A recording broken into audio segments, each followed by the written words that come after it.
So good afternoon, dear respected Thai, dear beloved brothers and sisters and friends. Today is Thursday, the 26th of July, 2018. We are in the Stillwater Hall, meditation hall of the Upper Hamlet. And this is the last Dharma talk of the third week of our annual summer retreat, and it's very hot. Thank you for coming to sit here. I try to keep it short and sweet so we can all go out and enjoy some fresh air after this. Today I will be speaking about the 4 Brahmaviharas, the 4 immeasurable minds that really are a guide to how we can respond to life situations with love. And I think it's a hot day, so maybe we have to respond with love by keeping it short. So today we celebrate the Full Moon Festival together here in the Upper Hamlet. And that's why we have the Dharma talk in the afternoon. So the friends from the New Hamlet don't need to ride the bus back and forth twice. Expression of love and understanding. A good start. We started this week with a smile. Do you remember? Sister Nghiem shared how every morning when she recites the Gatha, waking up this morning I smile, 24 brand new hours are before me. I vow to live them fully each moment and look at all beings with the eyes of compassion. And when she notices that she forgot to smile, she will lie down again and start all over again. So my question, how many times did you lie down again this week? Did you remember? But it definitely brought a smile to our face, didn't it? Our story. Well, anyway, in case you missed the chance to smile while waking up, I thought maybe we start by giving you a chance to smile and to enjoy your smile.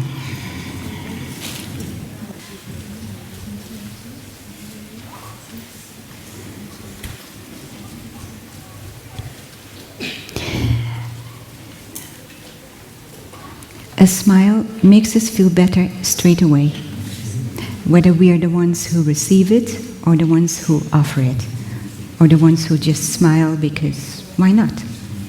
Why would we not smile? It makes us feel better straight away. And as we heard, it's the best way to start a day. A smile can turn even Monday morning, if it still exists nowadays that we work from home, Monday morning, into a pleasant morning. And I hope that it can also turn a hot Thursday afternoon into a pleasant afternoon. Okay, so let's start with a short meditation to bring our mind home to our body. Make yourself comfortable.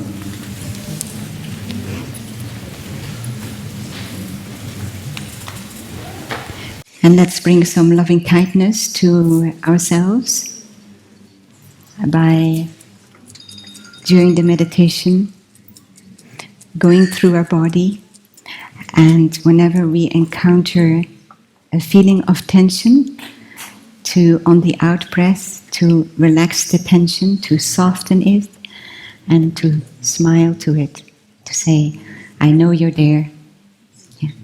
I love you too. You also are me. So let's start with enjoying a sound of the bell.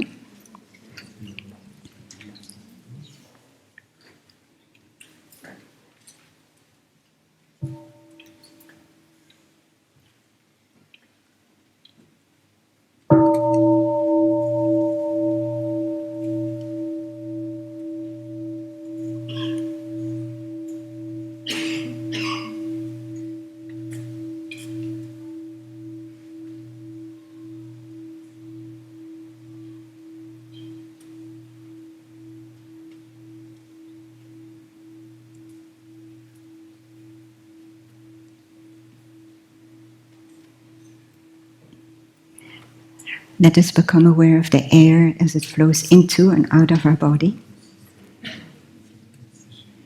And smile to our in-breath and out-breath.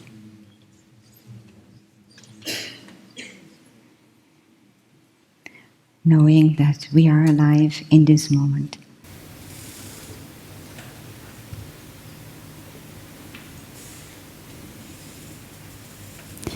Let us become aware of our body and scan our body from the top of our head all the way down to the tip of our toes.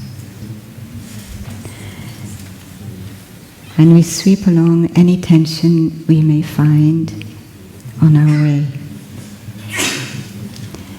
Maybe there's tension in our head, maybe behind our forehead, or around our eyes, behind our eyes, around our ears, our jaws, maybe our neck. And on every out-breath we smile, which helps to soften the tension we encounter. Become aware of our shoulders. And then sweep down into the arms, our hands, and our fingers. On every out-breath, softening attention by offering it a smile.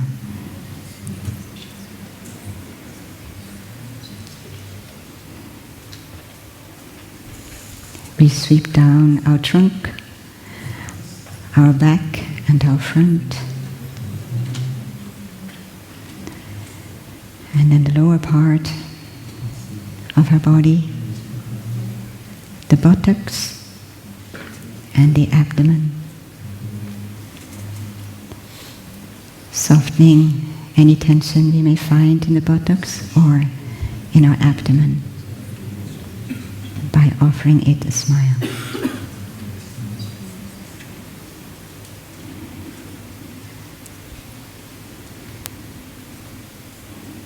Then we sweep down into the legs, all the way down into the feet, the toes, to the tip of the toes. And here too, softening any tension we may encounter and offering it a smile.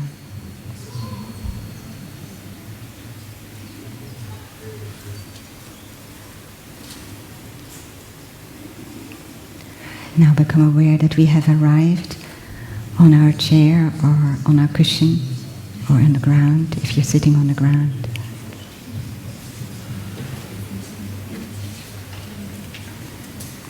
Our body is here and our mind is in the now, in the present moment.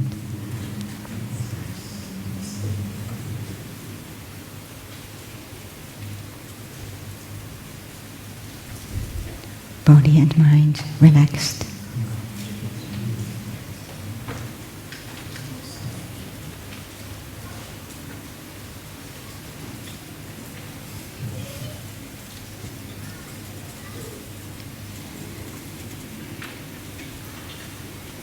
And we may like to allow a smile to be born on our lips.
We usually smile when we want to acknowledge the presence of someone we meet. It is very common then to smile. When we walk around the grounds of Plum Village, we're bound to meet people because there are many of us here.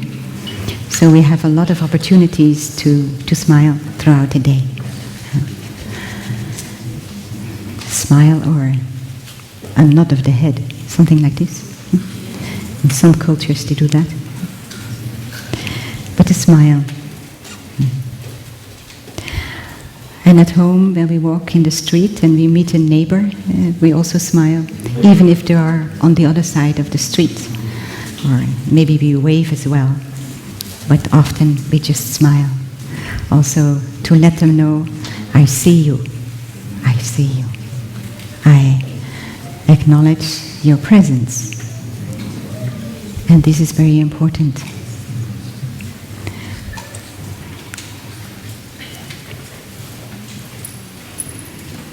Everybody needs love, needs to be loved, and everybody has a need to love as well. But very often the way we love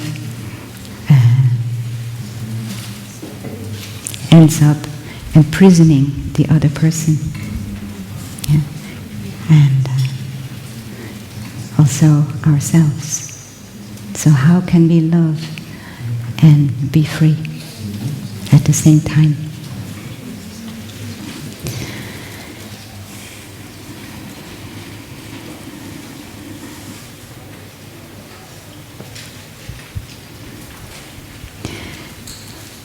It may happen when we meet somebody and we offer them a smile, tears come to their eyes because they have a feeling that they have not been seen or acknowledged in their being for a long time. We may live with other people, but we're so busy, we watch many things, we look at many things, but we don't look at the people we live with.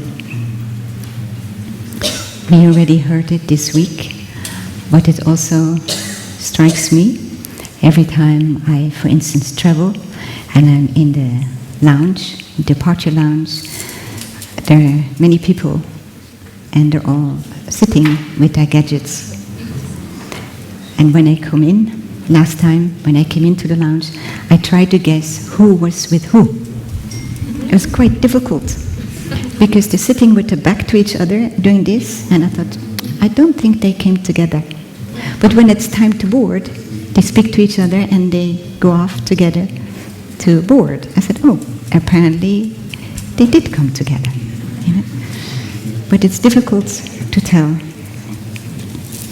Usually I can tell children and parents that are together because they sit together and they may say something, but they're also quite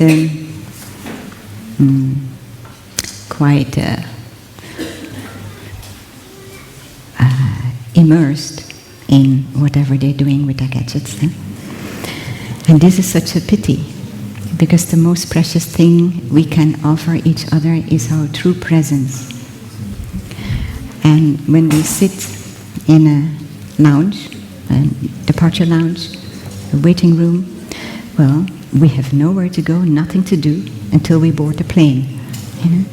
It's a very good opportunity to be there for each other and to just offer each other's presence.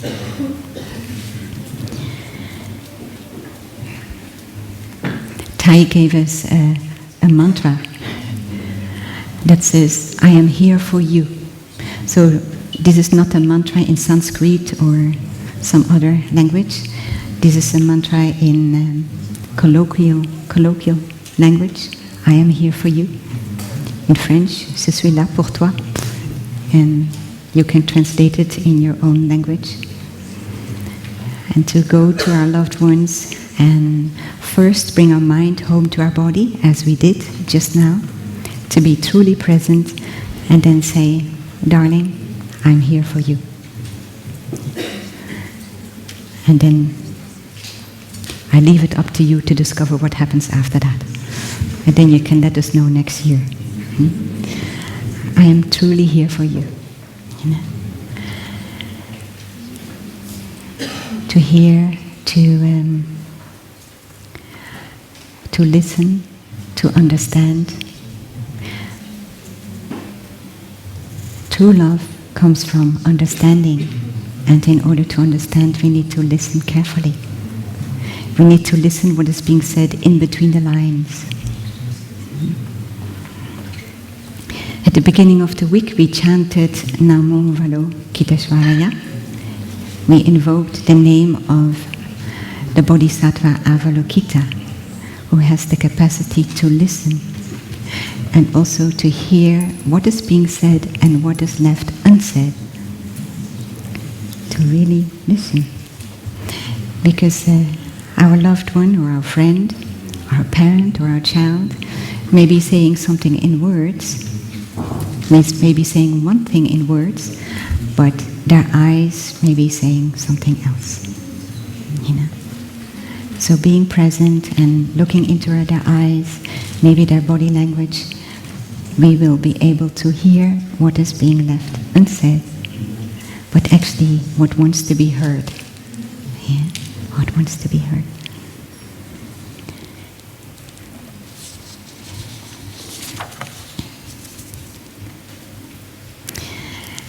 So let us enjoy the sound of the bell and offer ourselves our true presence one more time, bringing our mind home to our body. Hello body, I'm here for you. Making ourselves present for ourselves.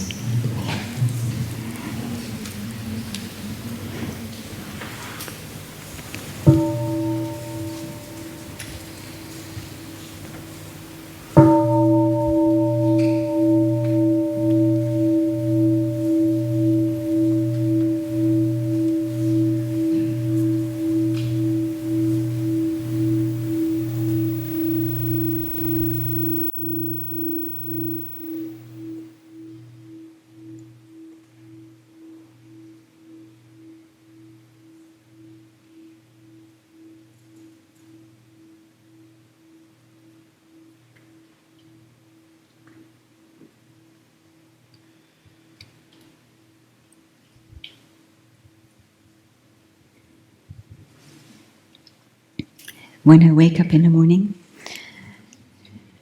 like my sister, I don't always remember to smile.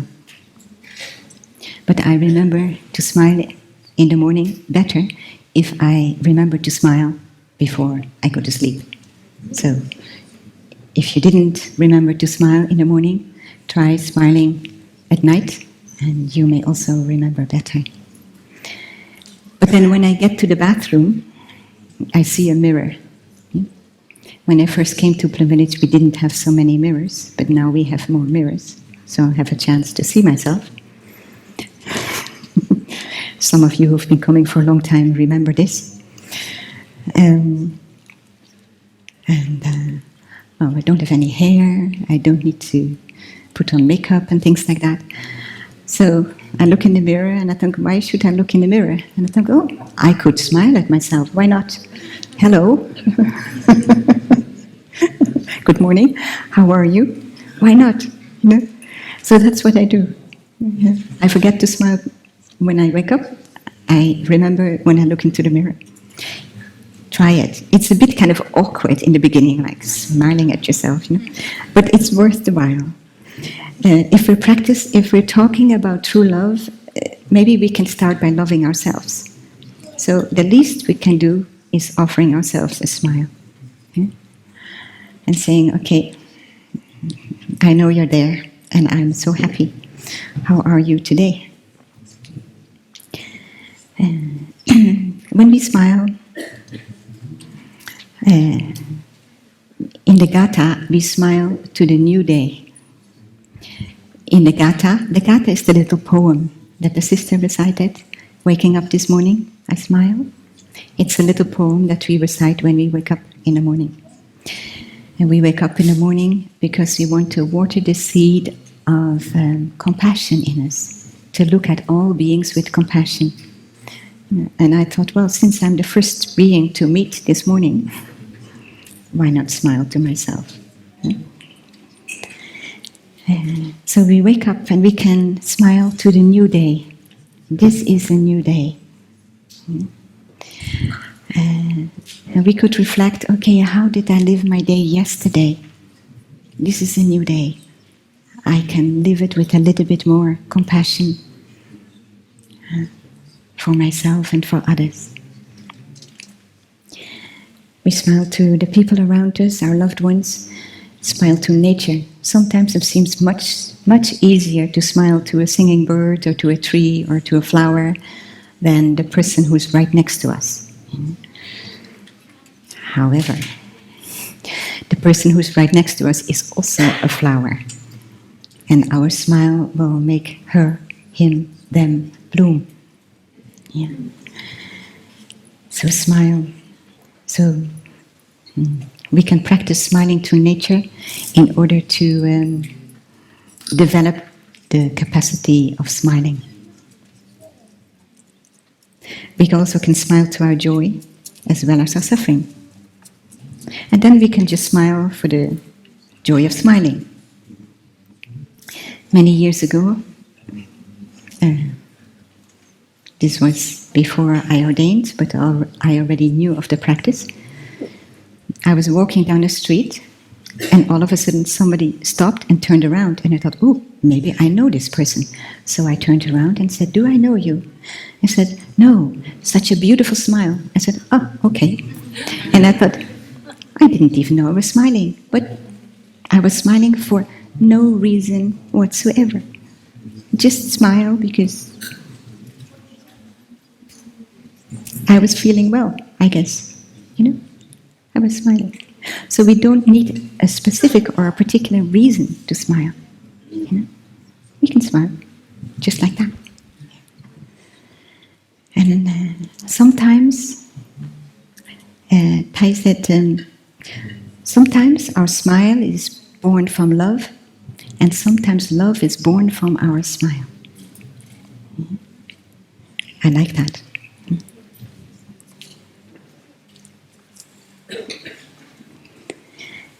So true love has 4 aspects, and these 4 aspects are within ourselves. They are within ourselves in the form of a seed. We already heard about seeds this week in our store consciousness that need to be watered in order to bloom into a flower. That's to say, a seed is a potential. We have the capacity to love, to have loving kindness in our heart. We have the capacity to be compassionate. We have the capacity to feel joy. We have the capacity to feel equanimous and to be inclusive. It's in seed form, the potential. And when it's watered, when the seed gets watered, then it manifests as a mental formation, or in other words, as a state of mind. So these 4 aspects of love, we call them the 4 immeasurable states of mind, immeasurable minds. And they're immeasurable because we can extend these aspects to all beings and to everything that is, including Mother Earth. They have no limit. The unlimited minds. And they are within us. So it's not something that we have to get somewhere. They are in us in potential. So it's a matter of watering them. And we can water the seed by practicing deep looking and deep listening. So the first aspect is Maitri, also called loving kindness, or here in Plum Village we sometimes call it love. Just love. Yeah. And it is the intention and the capacity to love. So we may have an intention, but it doesn't mean that we have the capacity. The capacity, we develop. And the capacity to love stems from understanding. The capacity to offer joy and happiness.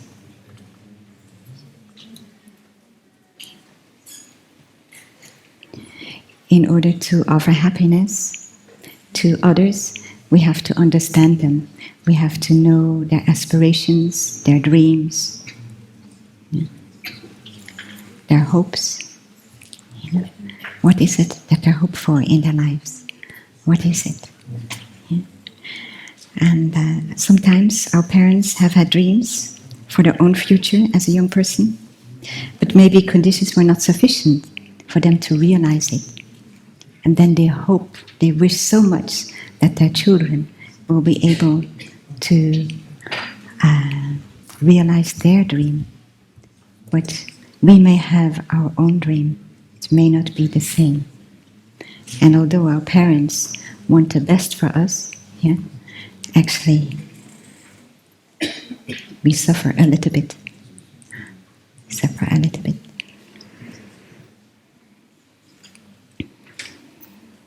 Here in Plum Village, Thai teaches us that we as elders need to look deeply to understand the aspirations and the joys and the suffering of our younger siblings. So we have to listen to them. And sometimes I encourage my younger sisters in the Dharma to do things that I think will help them to make progress on the path.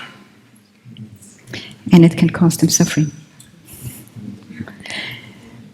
So as a practice also, as an elder, I am practicing looking and listening in order to understand what their dreams are and to see, what would be the next step on their path and how can I offer support.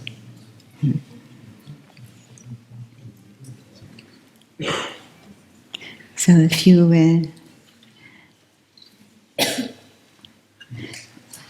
this is my practice of making progress on the path, is to listen to my younger ones.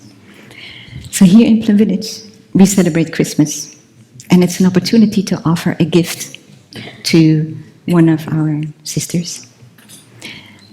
So a few years ago, I went shopping with another sister who had just arrived, and then she looked at what I put in the basket, and she said, "But Sister Nghiem, that is not your taste at all. Why do you buy those things?" And I said, "Because this is what my sister likes." And I realized maybe in the past I have offered things to friends, to my siblings, that I like. This would be a wonderful present because it's so beautiful, And I give it to them, and then now, in hindsight, I think, maybe that was a present that came from a lot of love and a little lack of understanding. But I remember that they all accepted it very gracefully. So they may have realized it was a good intention. Maitri is also friendship. There's the word mitra that is connected to Maitri, and it means spiritual friend. And a friend is somebody, it's like a heart friend, somebody who understands us, who understands our dreams and our aspirations, our joys and sufferings, with whom we can share from our heart, whom we can share our joys and also our suffering, and who will listen without judging or reacting, and who will not give advice. You know what you should do?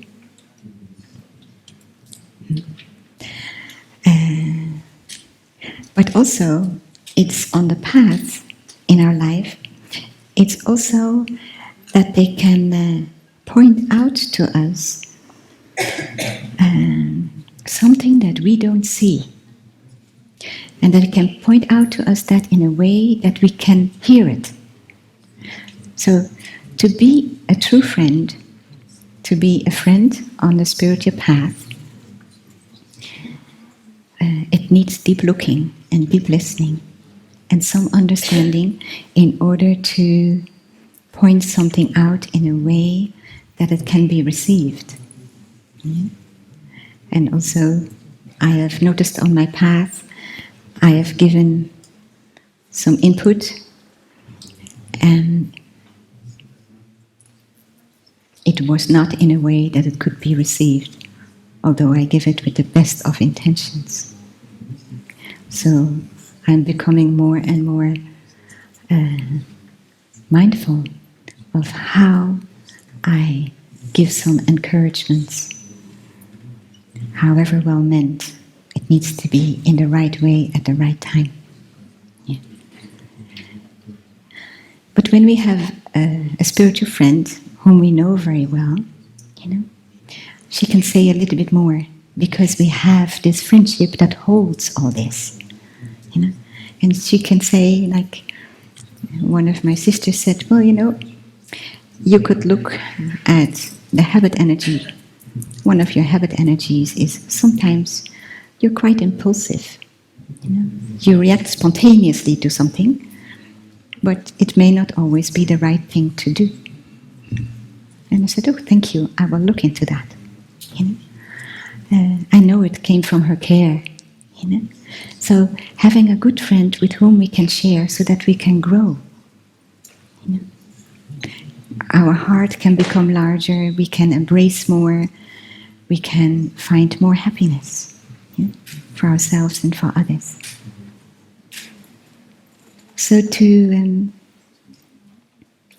give some feedback, we have to be aware of from where we are giving that feedback. Sometimes someone in our community may be passing through a difficult time and therefore also cause some difficulty, some suffering to others. And I am aware, and I'm becoming more and more aware of what this touches in me. Sometimes it touches kind of annoyance, Can she not take better care of her suffering, instead of causing others also to suffer? And then, not so long ago, I thought, wait a minute. If I were suffering and somebody wanted to point something out to me, how would I like to be approached? And then I thought, with kindness, with some love. So I took some time to be with my sister, to be able to touch her suffering. What is her suffering? The little I know about the roots, can I just touch it? And then I could interact with her, and a big smile came upon her lips. And I thought, yeah, that was because I came with love in my heart, with compassion, and not with annoyance. And I thought, just kindness, just plain kindness. How much does it take? And I asked myself, why does it take me sometimes so long? And I realized it takes long because I'm not very kind to myself. How can I be kind to others if I'm not kind to myself? Can I have a little bit more kindness and a little bit more compassion towards myself? Yeah. So, lately I've been practicing to look at myself with the eyes of compassion. Yeah. And to see, why do I think the way I think? Why do I speak the way I speak? Why do I act the way I act? In my interactions with others. What is happening for me?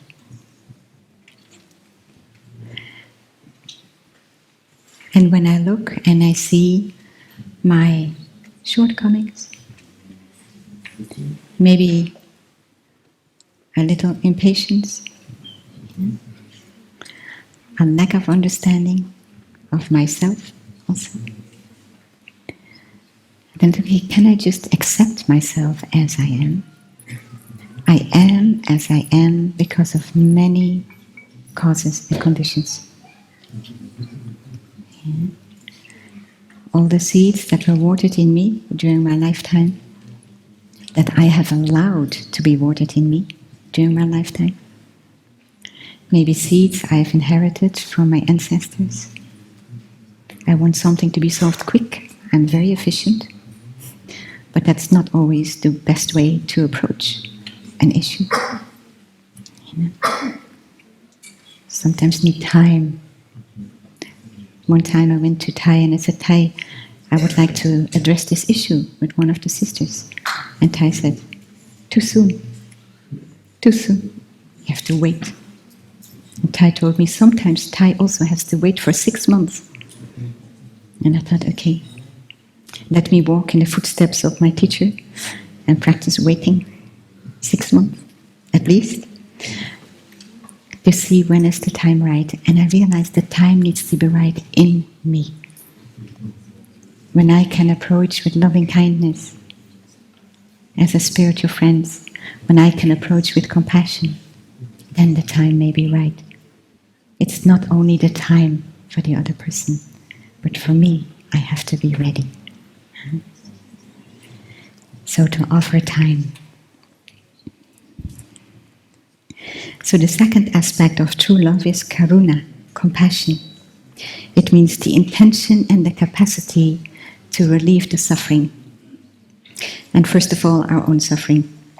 And a lot of our suffering is caused by wrong perceptions, as we already heard. You know? So it's always good to go and check our perceptions. You know? The other day you said this. Can you tell me why you said that? You know? In the beginning I said, you said that. You know, quite unkindly. Why did you say this? I realized it doesn't inspire the other person to reply, because there is already a criticism in there. The tone of my voice, the words I use. So to ask, to check my perceptions, I also need to come from a place of really wanting to understand and to give the other person the benefit of the doubt. You know? I also am unskillful at times, not necessarily on purpose.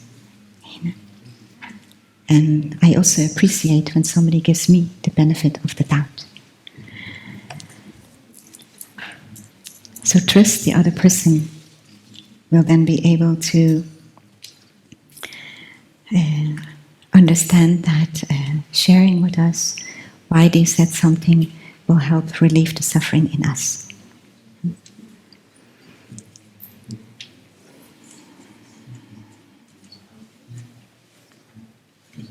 Sometimes we find it difficult to be with the suffering of someone else. And we like it to go away because their suffering makes us suffer. We suffer because they suffer.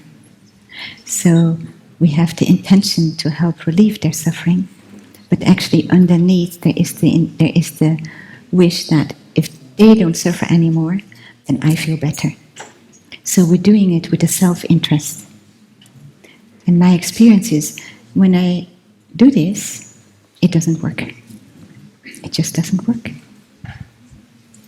I think when we suffer, we're very sensitive to with what kind of energy somebody approaches us. If they want us not to suffer because our suffering is causing them difficulties or is causing them suffering, so stop suffering please so I can be happy. It doesn't work like that. If we listen in order to help relieve the suffering, it's with the sole purpose because we would like the other person to be relieved of their suffering, not because of us. If we find it difficult to be with their suffering, we have to look, why is it difficult to be with the suffering of the other? To understand. and to look after ourselves in a way that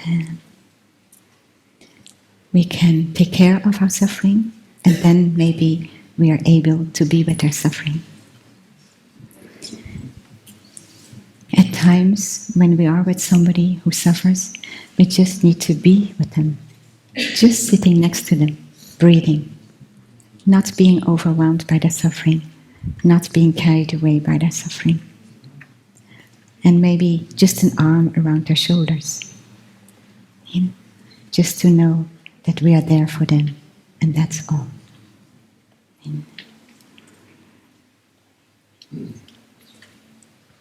Many years ago,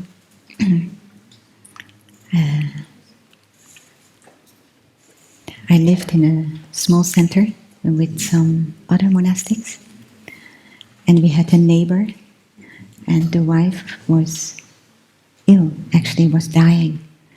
And whenever he wanted to go shopping, he came to our door to ask one of us to be with his wife. So we would sit at her side, and breathe, and just be there. Maybe hold her hand, not really saying much.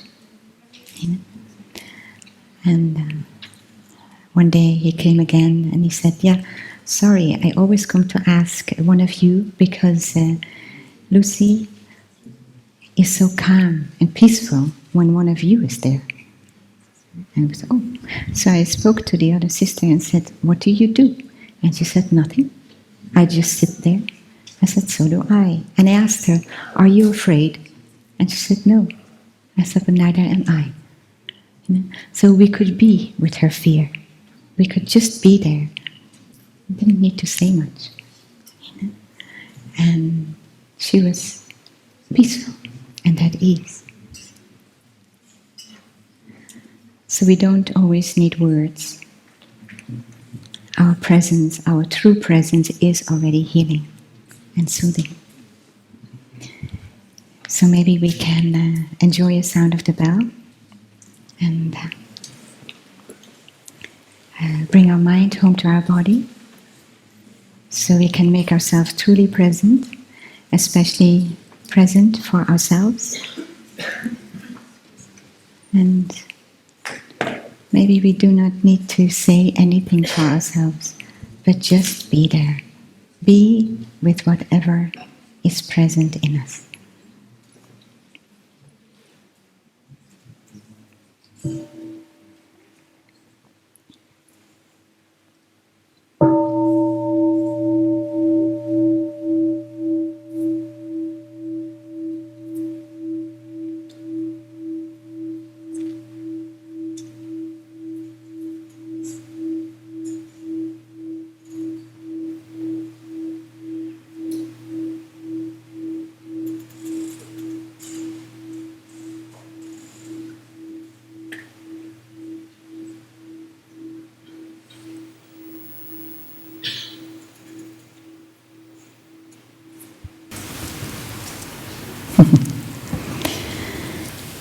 Bodhisattva.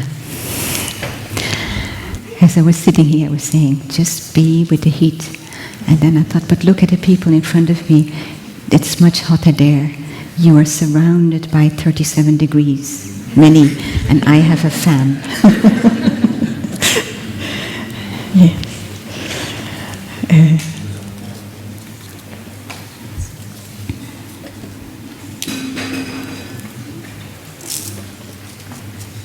So, one time one of my sisters came to share her suffering with me, and I jumped into action, and they came up with a number of solutions. And she said, "But Siji, I just want you to listen to me." And I thought, oh yes, of course. That's all. That is more precious than anything else. My solutions are my solutions, not hers. So let's imagine when we are faced, let's imagine that we're faced with a difficult situation. How would we like to be approached? What kind of action or non-action would help us to embrace our suffering. Yeah? Could be a bigger or a smaller suffering. Maybe it's something that you can offer yourself. So maybe we just close our eyes and have another sound of the bell, and let's just go to ourselves. How would I like to be free?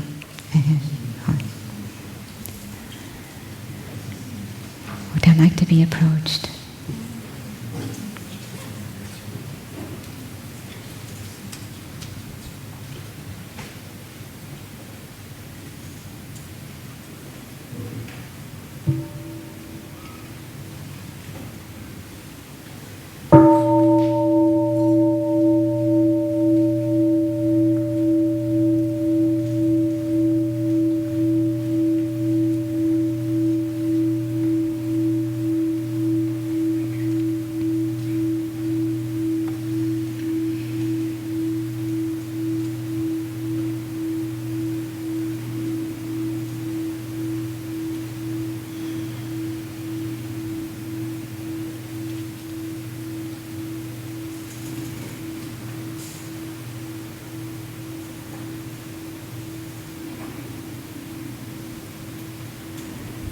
Yeah. As I said before, what came up for me this time again is the question, do I understand you enough? Do I understand myself enough? You know? What can I offer myself? Mm-hmm. The fourth aspect of true love is mudita. It means joy. Mudita, it means joy.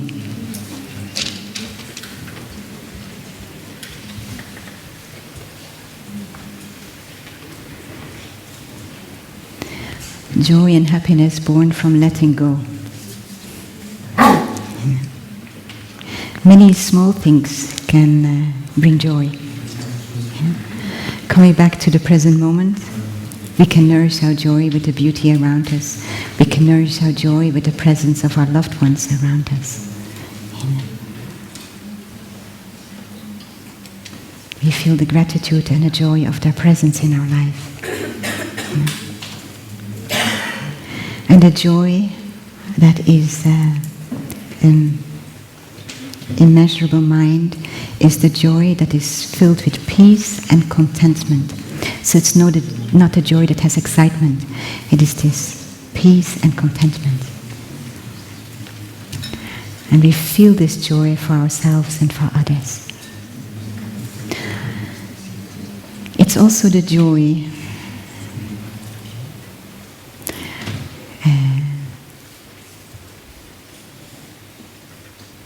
when someone we love is happy, when someone we love maybe went through a difficult time and then is happy, we feel this joy for them. I'm so happy for you. Yeah, that kind of joy. We rejoice in the well-being of others. That kind of joy. And in our daily life we will see there are more opportunities than we think to have joy and to rejoice in the happiness of others.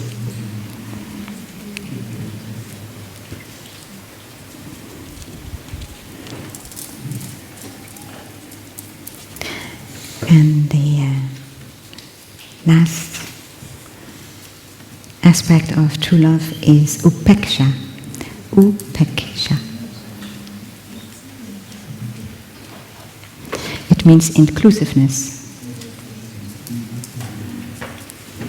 It means we love everyone equally.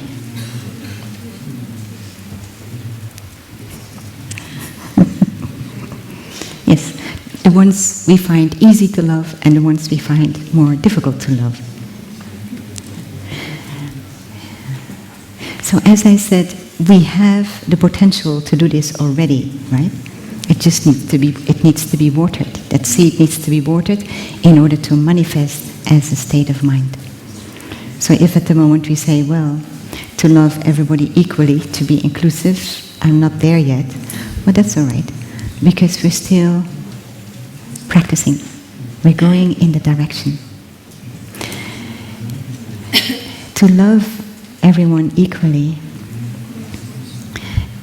also stems from compassion. how can we be compassionate to somebody who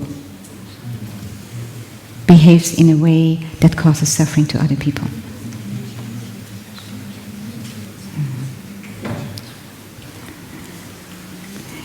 If we try to put ourselves in the skin of that person and try kind of to imagine maybe what was the kind of family this person may have been born into. What was the childhood like? What was their environment when they grew up? What were the people they interacted with? What kind of education do they have? The environment forms us. So what is the environment they grew up with? Was the environment that was full of understanding and love? Or was it an environment where there was hatred and violence? If there was hatred and violence, the seeds of hatred and violence was watered in them. You know? The seeds of discrimination was watered in them. So no wonder they are the way they are. So if we can really put ourselves in the skin of the other, understand how they came to be as they are, then we can include them in our love. Because we have compassion. And compassion does not mean that we condone their act. What they did is not right. But we can understand what brought them to that point. You know? What kind of mental food did they get to what they were exposed? And Thai says, if we were born where they were born, in the family, in the environment, you know, we would do exactly the same. This is my alarm. We would do exactly the same. In the beginning I thought, no, I won't. And then I thought,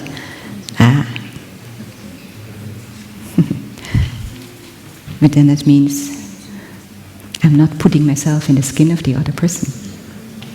Yeah. I haven't looked deeply enough. Yeah. And there is compassion and there's pity. Pity doesn't go anywhere, but compassion motivates us to do something, to act. Maybe the person who does something to cause suffering to others needs our help because there's a lack of understanding. You do suffering to the others, you're doing it to yourself. You know? If you think that causing suffering to somebody else is bringing your happiness, it's not. Maybe they don't know, and we need to help them. And that's our engagement. And Thai is very engaged. Thai has spoken to politicians, to business people. You know,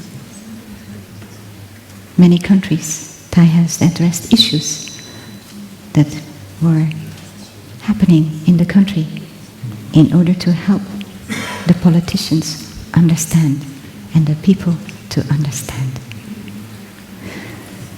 what we can do and also what maybe would be better not to do.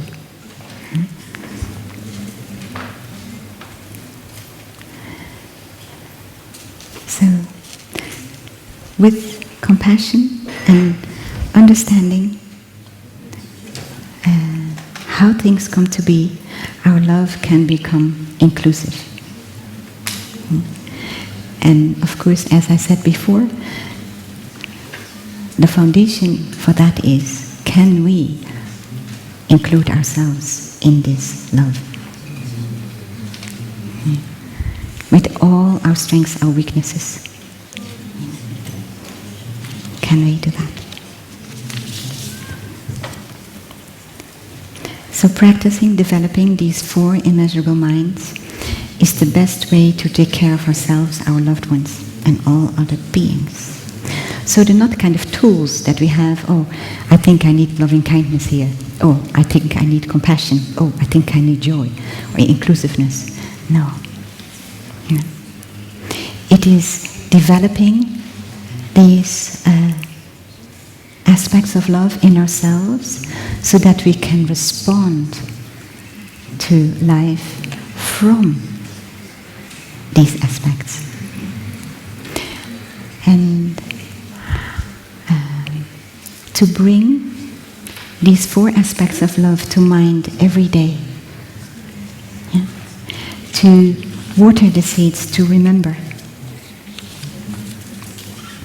that we can respond with loving kindness. You know, we can respond with joy to the joy of others. We can respond with compassion to the suffering. We can respond with inclusiveness to all beings, including Mother Earth. Okay.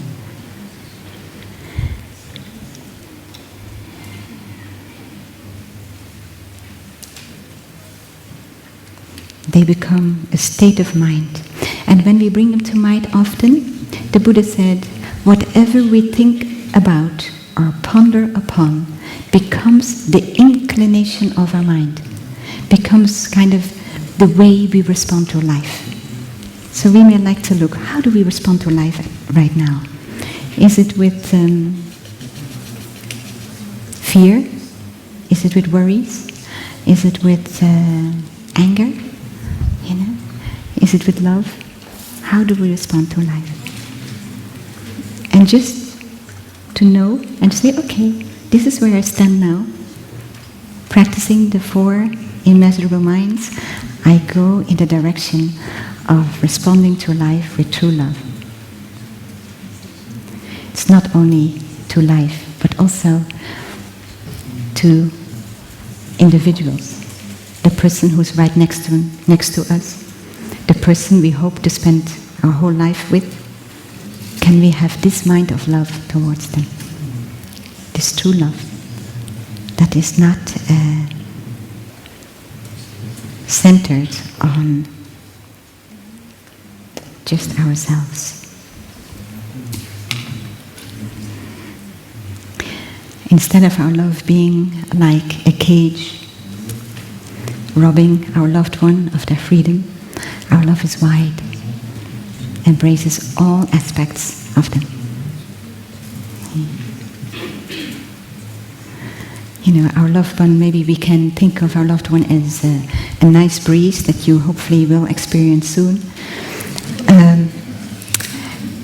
If we want to catch the breeze and consider it our own, it's like putting the breeze in a little cage. And you know what happens when you put it in a little cage? It dies. In fact, I reflected on this. If we love like that, then the things we love in the other person will no longer be there. And you will stop loving her very, very soon. We will stop loving them very, very soon. Okay.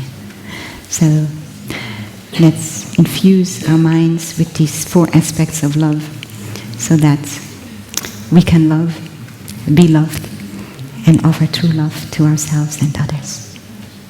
And now I'm going to offer you a nice breeze outside. Thank you for being there. Free as the breeze. Happy continuation on your path. May every step bring you peace and happiness. And remember, smile. Breathe when you look deeply. And enjoy every step you take. Thank you very much.